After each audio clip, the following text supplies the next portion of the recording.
good morning. Today is Monday, February 27th. It's time for our weekly meeting highlights. And this week, the question is your weight loss questions answered. So that's what they're going to do this week, I guess. Actually, it's what happens to my body when I lose weight. The theme for the month, it's early. I so apologize. Let me get a drink of water. The theme for the month is your weight loss questions answered. But today's topic is what happens to my body when I lose weight. We always start off with how I did for the previous week. If you're new to my channel today, I usually weigh myself every Monday. I started my weight at 304.2. At my best loss, I was at 96.2. And I've steadily gained some of my weight back. I weighed myself last week, so if you want to see how much I weigh, you need to check out last week's video. I think I was 256.2, I think, something like that, which means I've lost right around 47, 48 pounds, which means I've gained back close to 50 pounds. And so I'm back on my track, and I'm losing my weight now. For Lent, I gave up the scale. I'm not going to weigh myself all during Lent. I'm going to tell you on Mondays how I think I did the previous week. I showed my food 6 of the 7 days. Sunday I took as a day of rest. Just because I took it as a day of rest doesn't mean I went off plan. I stayed within my points, and I did get a blue dot yesterday. I'm very proud of myself because if you followed me for a while, you know weekends are my downfall. But of the 6 days that I tracked my food on my app and shared it with you, I had 5 blue dots. On Friday night, Jim and I went out for fish and chip dinner, which put me over my points, my daily points, but I had saved up all my weekly points because I knew that I was going to be going out to eat. So even though I didn't get a blue dot, I still feel that I stayed within my point range for the week. So that's what you're supposed to do with your extra points, is you're supposed to save them up and use them for a special occasion. Not that going out to eat is a special occasion, but it's the one day a week that Jim and I just go out together, and go out to dinner. So as an overall for the week, I would say that if I got on the scale today, I definitely would have had a loss. I know that because I was on plan and I followed my plan. So we're done with that. So now we're going to talk about what happens to my body when I lose weight. The number on the scale only tells part of the story. Let us help fill in the blanks. Okay, that's why I'm so happy that I did decide not to do the scale, because I was a slave to the scale. I let the scale define how I did the previous week, and for the most part, you're supposed to use it as a tool. I was using it as an excuse because I would think that I did really well for the week, and I didn't lose as much as I thought I would lose. And so then I kind of got a little discouraged, and then I would kind of go a little crazy the following week. We all know that sometimes we can have that really good week where we eat on plan perfectly, and then we don't lose any weight. So we go off that week, and then the following week we lose a tremendous amount of weight probably. It's not because you ate the previous week, it's just your body catching up. So I think that I need this 7 weeks just to let my body adjust and let me figure out what's going on, get back to eating healthy, because that's my plan for Lent, eating healthy. And I do think it's going to work for me. I really do. But anyway, they say as you make healthy changes and begin losing weight, you may start feeling generally better, mentally and physical, within a few weeks.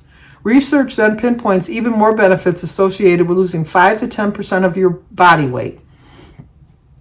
I do find that just this 1 week of eating healthy, I slept so much better each night. I feel so much better, and I just feel so much more accomplished. All of these things, if I would have got on the scale and not lost as much as I thought I should have lost, might have hurt me mentally. So you have to do what's right for you, and I really do believe this is right for me right now. So some of the things that they say that included in the 5 to 10% weight loss is improved mood and sleep, and it can feel easier to get around. I have been feeling that this past week. Lower blood sugar and cholesterol, and less joint pain. I don't really have a problem with my blood sugar as far as I know, but and I don't have any cholesterol issues as I know. I have my yearly physical on Friday. I'll find out if all that's still true. And less joint pain. I'm very fortunate so far. I haven't had very much joint pain. So let's keep that going like that. I like that. And a decreased risk of heart disease, type 2 diabetes, and hypertension. Okay, I do take medication for blood pressure, so I need to keep that in check. My family, which I think most families nowadays, have a history of heart disease and type 2 diabetes. My sister Mary has diabetes, and my sister Denise has cholesterol issues, and my brother has cholesterol issues also. So far, I think last year my cholesterol level was 142. So I don't understand that. And my sugar level was right within the normal range. It wasn't too high, it was right smack in the middle. So the doctor said I was doing good. So we'll see how my report comes this week on it. Use these other non-scale victories, which they call SVs, as an inspiration to keep up healthy behaviors and stay on track.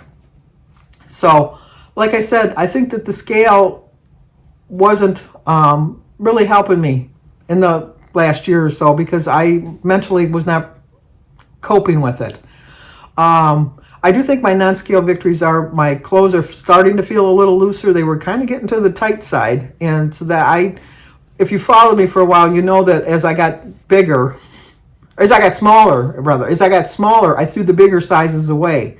So if I don't fit in the jeans that I'm wearing because they're too tight and I need to go into the next size, I have to go buy them. And no, I'm not going to buy bigger jeans. I've already told you that. I am not buying bigger jeans. I'm just still fortunate, even with my weight gain, that I'm still able to fit in my jeans that I've worn all along.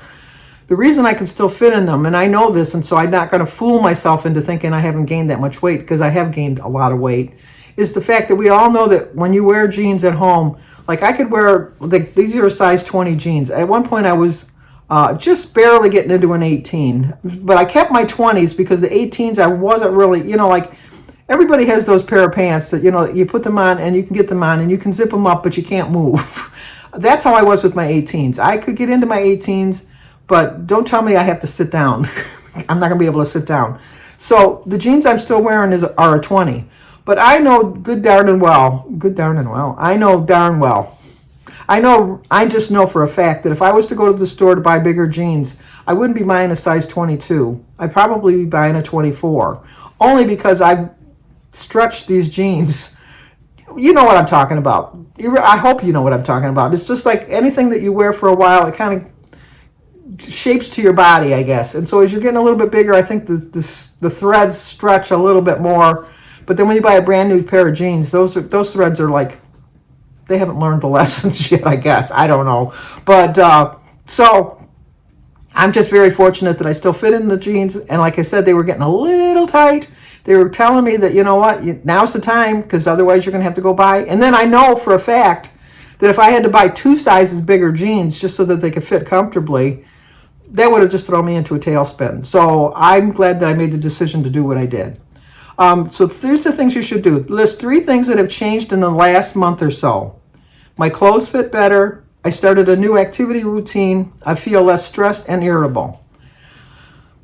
I don't feel stress too much. I know I had my issues in January. I was feeling a little depressed. But I don't think that had anything to do with my diet. I know it didn't, because I talked to somebody. It didn't have anything to do with my diet. But that led to eating improperly. So, you have to figure out what's causing your stress and what's causing you to be irritable. I did start walking. I walked like 3 days, and then the weatherman decided, no, we're gonna send out an ice storm. And then after the ice melted, we thought we're gonna just send out rain. And then today we're back to freezing rain again. It's like sleety type today, so I couldn't walk today either. But my clothes are starting to, just this 1 week of being on plan, I can feel the difference in my clothes. We all know that once you wear your jeans for a while, like I just talked about, that they stretch out and they fit you a little bit better. But then when you put them in the washer and then the dryer, because I do put them in the dryer, when you put them on, they're going to get a little tight the first day, till the memories of the threads go, oh yeah, we got to go a little bit, we got to expand a little bit for this one. But these are jeans that just came out of the dryer, and I was able to put them on and zip them right up with no problems. And so I know I would have had a loss today. The next thing they tell you to do is register the full impact of each one you say. Is getting dressed easier? Do you have more energy to play with your kids? Mine would be my grandkids. I do find that I have a lot more energy in the day. I'm not falling asleep in the chair like I have been. And it's due to the fact that I wasn't getting the proper amount of sleep at night. I know that. Now I'm sleeping a good night's sleep. I'm sleeping solid, and I'm not falling asleep in the chair. And then recognize your efforts. Think back to when your journey felt tough and how you got through it. The way I got through it before, I lost that. Wait a minute. The way I got through it before was through prayer. It really was. And following my plan, obviously. That's an obvious thing. But I do really well during Lent. I don't know why I can't subscribe to that belief the rest of the year. But during the 7 weeks of Lent, I can really stay focused. I can really follow my plan. I can do all of that. I just have to pray a little bit stronger, I think, afterwards, because I just think that once Easter comes, I think, oh, okay, you did it. Now you're done. You can do what you want now. I have to get past that mentality. And think about how you celebrate the non-scale victories now that you're not focusing on the scale. For me, I think that my non-scale victories are feeling so much better because I'm not focusing on the scale. I'm not worried about what the number's going to say next week. I went out to eat on Friday, and I felt no guilt. I did have a fried fish and chip dinner, but I only ate half of the fries. I did eat all of the fish. I don't put tartar sauce on the fish. I put ketchup. I know that's weird. You're supposed to put tartar sauce on fish, but and I don't put a lot of ketchup, so I saved some points and calories not using the tartar sauce. I know that it wasn't a sugar-free ketchup, but I don't think there's that many points in ketchup anyhow. And for the little bit I used, it might have been 1 or 2 points, whereas I think the tartar sauce probably would have been 5 or 6. And then instead of ordering a Coke, I ordered an iced tea, and then I drank like 3 glasses of water. So I think that my non-scale victory is going out to eat and make a smarter choice. Now, could I have ordered a baked piece of fish or a broiled piece of fish? Yeah, I could have. But I like fried fish. I just like fried fish. And I figured I saved up my points for the week, and I had no guilt. Not one bit of guilt, and enjoyed every bite of it. Ate really well that morning, and then on Saturday followed up by eating even better. So now we're going to dive a little deeper. When you're on a weight loss journey, it's easy to become laser focused on the scale. Sort of like on a long car ride, you just want to get there already. That's me. I am one of these people that you can't stand driving with because I map. I'm terrible. I map from one exit to the next exit, especially when you're driving when the exits are far apart. And they'll say 20 miles to the next exit. And then I'll figure out how many miles per hour we're going and how many miles it is and how long it should take. And then I'll figure out in my watch how long, and then I'll put a little timer. I'm terrible. And then I'll say, oh yeah, we made it. Okay, now to the next. I want to get there. I don't like the traveling. I like the point when I get to the destination. And I want to know why the travel home is always quicker than the travel there. I don't know. It's the same distance, the same amount of miles, but it seems it takes longer to get to where you're going. I think it's the anticipation of where you're going, but I'm just as anticipated to get home, so I don't understand that. But think about how much of a slog it is. Just think of how much of a slog it is if you only care about the car moving. You miss out on scenery, rocking playlists, fun pit stops, and other stuff that makes you want to keep going. Well, I do look forward to the pit stops. I do, because I like to get out and stretch and stuff like that. Even though I'm figured out how long it takes to get to place, I do enjoy the scenery. I really do. I just but I'm not I like to be on the expressway driving because I want to get there fast, whereas Jim likes to take the less traveled roads so that he can see the scenery. I can look at a picture book to see the scenery that way. So I know it's not the same. I know it's not the same.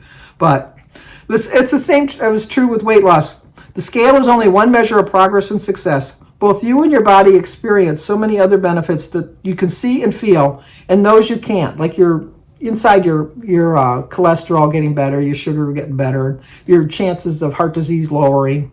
Zoom in on all the positive changes and the ripple effects they can have when you celebrate how they happen.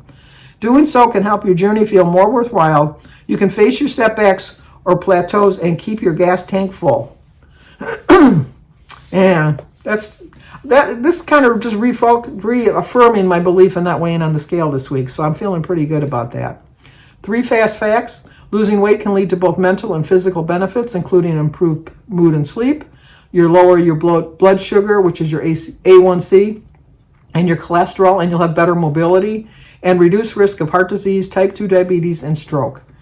Okay, I've reached the age where, I really have to consider the heart disease, any age, but especially my age. You have to realize that you have to reduce your risk of heart disease, type 2 diabetes, and stroke. So I think that the plan I'm following for Lent's going to work for me. I feel really well. I think I made a really smart choice. I always think that, even though, I've been with Weight Watchers since 2017, and, like after 6 years, they're going to repeat some of the topics. They just, you can only talk about weight loss so many different ways. But it always seems that the week or the month's theme that they come in contact, they decide to use, pertains to me, and it's eye-opening for me, and I just feel like they're talking to me. It's almost like they're inside my mind, or they're watching my vlogs or something, I don't know, but they know exactly what I need when I need it, and this is exactly what I needed, and I needed it today to help me reaffirm the choice that I made not to weigh on the scale. I'm really happy with my decision. I'm going to live with it. I've got 6 more weeks. I'll tell you each week how I'm doing, and we'll see how it goes. So what are some of the benefits that you find when you lost some weight? No matter how much, even if you lost a pound or two, I think a lot of times we do see a benefit that we're sometimes not consciously aware of, but if we think about it, we really can figure it out. And how did you do on your weight if you're weighing? And how are you doing for your Lenten obligations? I just like this mentally and physically and spiritually preparing for Easter Sunday, and that's what I'm doing. But if you're new to my channel, please subscribe, leave a comment, hit the like button, and share if you think somebody might like to see it. I hope I see you on my daily vlog, but if not, I'll be back next week. Let me know what you're doing to answer your questions about your weight loss. If you have any questions for me, put them in the description box down below, in the comment section, and I'll answer them next week. If you have any questions returning to me or my weight loss journey, or anything that you want to know, just let me know, and I will answer them next week. Talk to you guys on my daily vlog. If not, see you next week.